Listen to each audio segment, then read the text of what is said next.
Saudações, turma! Vamos então para a nossa aula à distância sobre o capítulo 9 da ISO 14001, avaliação de desempenho. Nós vamos estudar agora os métodos, as ferramentas que são apropriadas para a implementação deste capítulo da norma. Então, temos aqui monitoramento, medição, análise e avaliação. Eu estou puxando aqui, pessoal, aquele slide lá da nossa primeira aula, que tem todos os componentes da norma, e vocês procurem lá, né? Vamos para o capítulo 9 já direto, tá? Monitoramento, medição, análise e avaliação. Pessoal, assim, ó, muito importante, né? Nós vimos em todo o ciclo PDCA de implementação da norma. A gente tem que ter um planejamento, depois a gente executa e, obviamente, que chegou a hora agora de a gente começar a avaliar os resultados, tá? Então, o que as empresas normalmente fazem? Quem já fez gestão da qualidade ou trabalhou em outros processos de implementação de sistemas de gestão, sabe que a checagem dos resultados é essencial. É a partir dali que a gente tira as necessidades de melhoria, vê o que está indo bem, o que não está indo bem. Então, esse é o processo, né? E normalmente a gente faz isso através de indicadores de desempenho, medições, monitoramentos, acompanhamentos diversos sobre como as coisas estão acontecendo, tá? Então, esse é o caminho, né? Aqui temos um exemplo, né, com parâmetros analisados, né? Normalmente as medições são em cima daquelas situações que têm os maiores aspectos ambientais. Vamos pegar um exemplo aqui, ó. Isso aqui, por exemplo, é todas as medições, né, numa determinada empresa que devem ser feitas com relação ao efluente, né? Olha só quanta coisa tem que ser analisada, a frequência de amostragem, como é que é a amostragem, os métodos, né? Isso tudo tem que ser padronizado. Ou seja, a empresa tem que ter certeza de que o seu tratamento de efluentes está gerando lá no final, lá na saída da estação de tratamento, um efluente de qualidade. E a qualidade ela é parametrizada por todos esses componentes, todos esses parâmetros aqui. Tá? Muito bem. Aí, pessoal, esse é o ponto número 1. Outro recurso muito usado são os indicadores de desempenho ambiental, né? Normalmente atrelados a objetivos, como aumentar o percentual de sólido de resíduos recicláveis na empresa, reduzir emissões atmosféricas, aumentar áreas de preservação natural. Então, tu também tem mensurações em todos esses casos, né? Aí depende do negócio da empresa, do escopo que ela optou por colocar na certificação. Esses indicadores sempre são mensuráveis, né? Os objetivos, a norma fala que toda vez que viável a gente coloca alguma medição e normalmente se dá através de indicadores de desempenho ambiental. Depois a gente vai ver exemplos. Outro ponto importante da ISO, né, pessoal? Avaliação do atendimento a requisitos legais e outros, tá? Muito importante isso aqui, porque a norma é inteligente nesse aspecto. Ela não pede para a empresa ficar esperando que algum órgão ambiental venha fazer uma auditoria e faça uma autuação em função de um descumprimento da lei. A norma exige que a própria empresa faça a sua autoverificação, né? Então, normalmente o pessoal faz através de auditorias de conformidade legal ou então contrata empresas terceirizadas para fazer essa auditoria. Nesse momento, se avalia apenas a legislação. Se lembram lá que, né, no capítulo 6, no planejamento, a gente tem que levantar todos os requisitos legais aplicáveis? Pois bem, só levantar e cumprir não basta. Eu tenho que manter esse cumprimento, ter certeza que isso está sendo mantido, porque, pelas tantas, a empresa, né, deixa de prestar atenção em alguma coisa quando vê não está mais cumprindo o requisito. Então, isso não acontece se a empresa implementar bem o 912 da norma. Ela vai ter a sua própria auditoria, vai ver o que está andando em termos de requisitos legais, o que está conforme, o que está não conforme, e vai fazer as correções. Tá? Aqui tem um exemplo de uma planilha de auditoria. Então, muito importante esse monitoramento também. Tá? Aqui é a prestação de contas para a sociedade que a empresa faz por si mesma. Outro ponto importante na questão do monitoramento e medição, tá, pessoal, na avaliação de desempenho, é fazer a própria auditoria interna. Óbvio que daí a empresa tem que treinar os seus próprios auditores, ela vai fazer um programa de auditoria. Então, a gente vai ver aqui, né, um exemplo de programa de auditoria que nada mais é do que uma lista lá de setores, itens a serem auditados, quem serão os auditores, quem serão os auditados. Esses auditores eles têm que, então, participar de um treinamento para a formação de auditores internos, tem que conhecer muito bem a norma. Observe que aqui não está se falando dos auditores externos, esses são profissionais, os que vão conferir o certificado para a empresa. Aqui é uma auditoria interna, onde as próprias pessoas da empresa de uma forma imparcial, não pode, né, auditar o próprio setor, elas vão a campo e fazem, então, de acordo com os requisitos da norma, uma auditoria avaliando o que a empresa está cumprindo em relação à norma, aos deve da norma, aos requisitos da norma, e o que ela não está cumprindo. Toda vez que ela encontra algo que não está sendo cumprido, configura-se uma não conformidade. E a outra forma de avaliação de desempenho é a análise crítica pela direção, pessoal. Aqui tem que ser feita pela direção da empresa. Tá? Então, o que se faz? São determinadas várias entradas, vocês vão ver lá na norma, tem uma lista de letrinhas, são assuntos básicos, é a pauta dessa análise crítica. Todos esses assuntos têm que ser tratados, depois a gente vai ver um exemplo mais detalhado no nosso planilhão lá. E aí são tomadas decisões a partir dessas análises, essas decisões são saídas que vocês verão nada mais são do que planos de ação com responsáveis, prazos e recursos, né? E um monitoramento para ver se a situação está em dia. Então são vários os temas tratados, resultados de auditorias, manifestações de partes interessadas, como é que estão os nossos objetivos ambientais, como é que está o nosso atendimento a requisitos legais. Faça uma crítica a todos os demais requisitos, todas as demais partes da norma. Tá?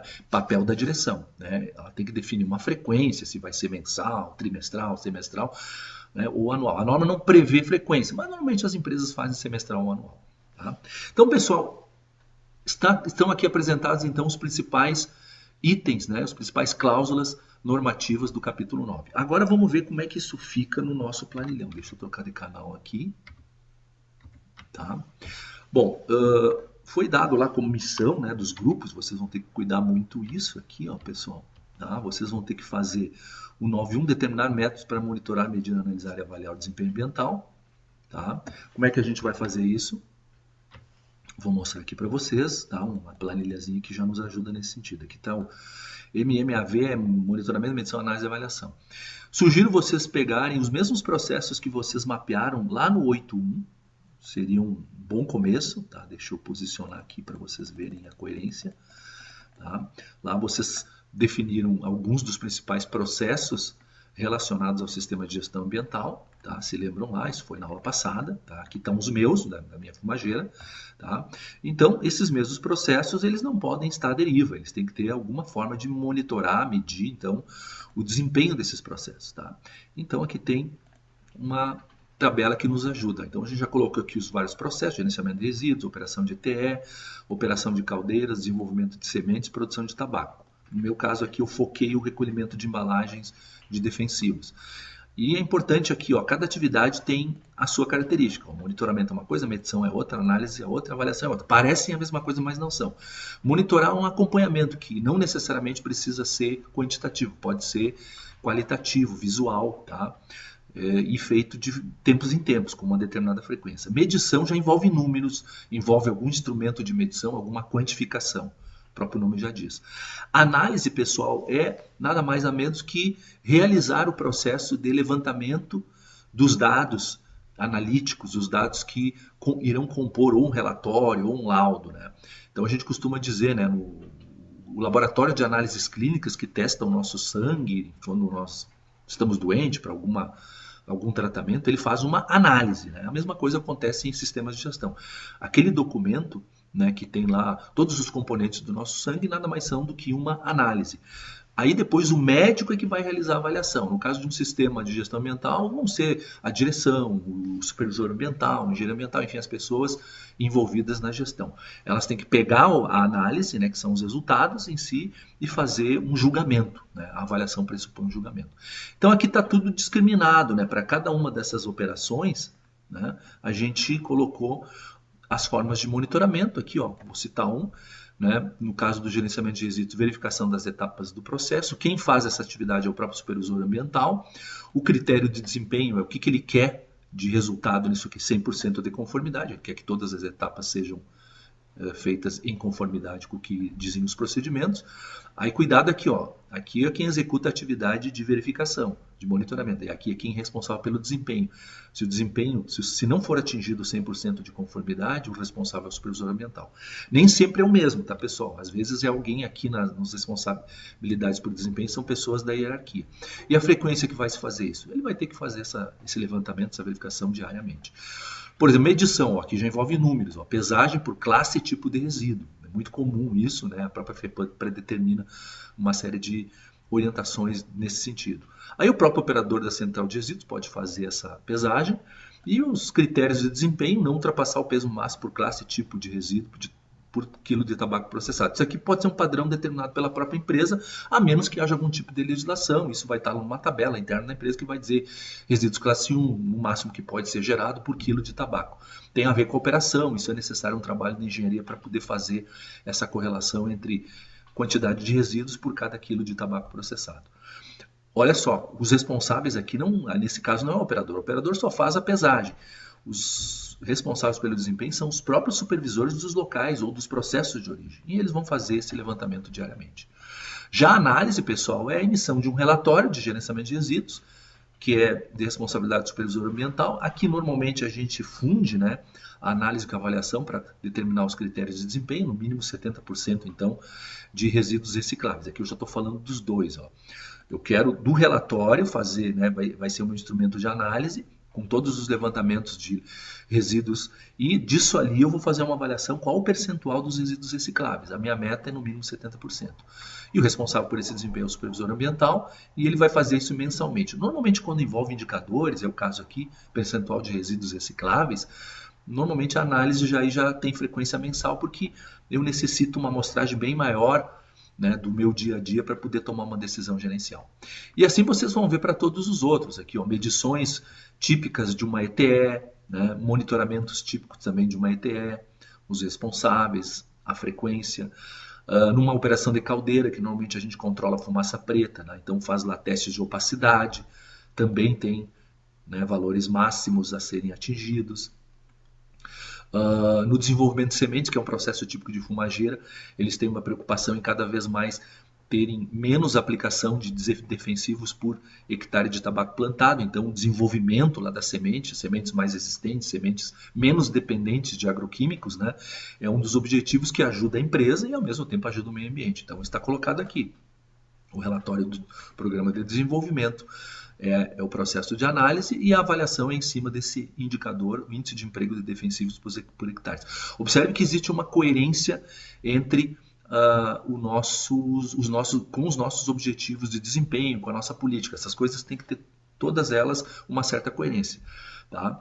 E a produção de tabaco, no caso do recolhimento de embalagens de defensivos, também tem aqui uma análise que é um relatório, feita através de um relatório, e o indicador de desempenho é o percentual de recolhimento e o mínimo é 95%, e o responsável nesse caso é o próprio supervisor de produção agrícola.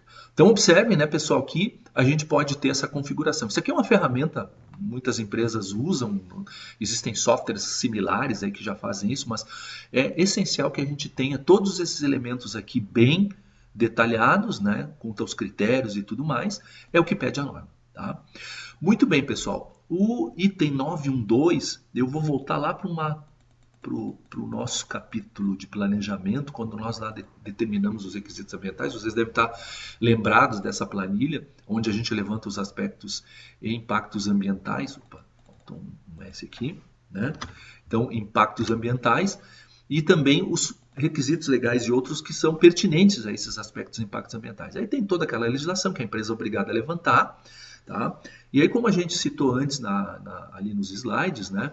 No nosso caso aqui a empresa tem um software, e aí a metodologia que ela vai adotar para avaliação do atendimento, a gente já deixou uma espera aqui, é só vocês voltarem lá na planilha do 612, 613, 912, já está ali, ó, e fazerem então uma simulação. Né? Isso aqui vocês vão mais ou menos imaginar como é que a empresa então estaria fazendo uma auditoria. Aqui eu coloquei auditorias, não precisam ocorrer todas no mesmo momento. Coloquei aqui em vários meses do ano, né, os prazos, né, então teve algumas aqui que já foram realizadas, né, então vocês preencham aqui a exigência que se pegue pelo menos 4 requisitos legais, né, então é o suficiente para a gente conseguir fazer essa determinação de uma metodologia de avaliação do atendimento. Ou seja, havendo lei, né, pessoal, esse é o resumo da ópera aqui, qualquer uma dessas leis, né, aliás todas elas, vai haver as correspondentes auditorias. Pode ser feito uma vez por ano, aí a frequência a empresa define. No meu caso aqui é uma vez por ano. Tá? E obviamente, ó, se aparecer alguma coisa que não está sendo atendido, aqui ocorrer uma não conformidade. Foi feita uma auditoria em 31 de maio, houve uma não conformidade, foi evidenciada a área ampliada de 1.000 metros quadrados para estoque de tabaco processado sem certificado de licenciamento do Corpo de Bombeiros. Quer dizer, já estavam operando sem a licença dos bombeiros numa área ampliada. Contrariedade, Lei 14.924/16, artigo 7º, que, se vocês forem ver lá nessa lei, diz que qualquer área ampliada também deve ser feito, então, o licenciamento do Corpo de Bombeiros para que a gente possa operar sem riscos ao meio ambiente. E os bombeiros devem emitir esse certificado, caso contrário, a empresa não pode operar. Aqui aconteceu, então, uma não conformidade. Aí, os demais requisitos dessas, né, que foram auditados nesse setor, né, várias leis aqui estavam conformes, a exceção deste.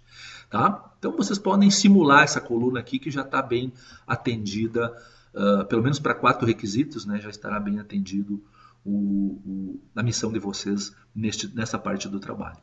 E finalmente aqui, pessoal, 2 coisas importantes, né? Um programa de auditoria interna, que também vocês vão elaborar ele de acordo com o escopo do sistema de gestão. É muito importante que o programa de auditoria cubra todo o escopo, né? Em determinado intervalo de tempo, né? E a empresa pode pré-definir isso, se vai cobrir esse escopo dentro do ano ou a cada 2 anos.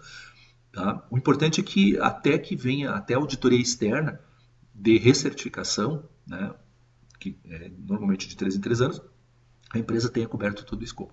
E aqui estão os vários processos, setores, enfim, que serão auditados, as datas, o horário das auditorias e os auditores. Normalmente indica 2 auditores, aí depende do porte da empresa aqui. Ó. No meu caso, né, eu consegui colocar 2 auditores internos e eles vão fazer, então, o levantamento das conformidades e não conformidades todo do sistema de gestão em cada um desses setores. E aqui um controle de status, não há necessidade de preencher para esse trabalho, mas é importante vocês também aqui simularem um programa de auditoria de acordo com o escopo e de acordo com os processos que têm os maiores aspectos ambientais. Isso aqui deve ser levado em conta, né, para a elaboração desse escopo. E finalmente aqui, pessoal, o último item, 9.3, análise crítica pela direção. Aqui já está ele todo configurado, ó, isso aqui vocês podem usar como padrão, né? Todo configurado para as exigências da norma, as várias letrinhas que estão lá nos capítulos da norma, e o que tem que ser analisado, o que tem que fazer parte dessa análise crítica da direção. Aqui a gente citou alguns exemplos, o objetivo de vocês é só fazer uma descrição, né, do como seria esse processo. Então aqui tem situações que foram detectadas, né, no preenchimento desse relatório, as conclusões, decisões, enfim, as várias situações que vão gerar ações, né? Então aqui tem os comentários, tá? E de novo, como eu falei para vocês antes nos slides, tudo tem um responsável, um prazo, recursos, se for necessário, status, tá? Ou seja, tem que ter decisões derivadas da análise crítica. Não adianta se reunir, falar e não decidir nada para a melhoria do sistema. Por exemplo, aqui, ó, no tópico informações sobre desempenho ambiental, item não conformidades e ações corretivas, foi detectada uma não conformidade, justamente aquela que há pouco eu citei lá na avaliação do atendimento de requisitos legais, que foi evidenciada a área ampliada sem o certificado do Corpo de Bombeiros, apenas transcrevi para cá. Aí qual é a conclusão ou decisão ou ação? Eles vão abrir um relatório de ação corretiva, né? E esse relatório se encontra em fase de análise, tem uma solução prevista para 30 de novembro, tá? O responsável por isso, então, é o supervisor ambiental, até 30 de novembro, como está aqui, ele tem que terminar, né? É o prazo que ele tem, para poder corrigir essa questão toda aqui, solicitar, enfim, toda a tramitação administrativa, ele vai estimou em 2.000 custos, recursos para colocar essa área ampliada em ordem e o status em andamento, tá? Então isso aqui é uma simulação, vocês podem também serem criativos e colocarem aqui algumas descrições pertinentes à empresa de vocês, tá? Bom, pessoal, deem uma boa estudada então, né, no capítulo 9, o conteúdo da norma, deem uma olhada no conteúdo dos slides, deem uma olhada então nesses novos elementos aqui, nessas novas planilhas que eu agreguei para vocês, já está lá disponível, né? E tentem reproduzir, né, dentro do escopo da empresa de vocês, situações semelhantes às que estão colocadas aqui. Muito bem, tá? Então, essa é a explicação da nossa aula, foi ligeirinho, né? É um item mais, não tão longo, né? Mas super importante. Sem ele, a gente não tem como fazer uma crítica estruturada da eficácia do nosso sistema de gestão. Muito obrigado. Qualquer dúvida, a gente soluciona durante as aulas. Abraço. Deixa eu desligar.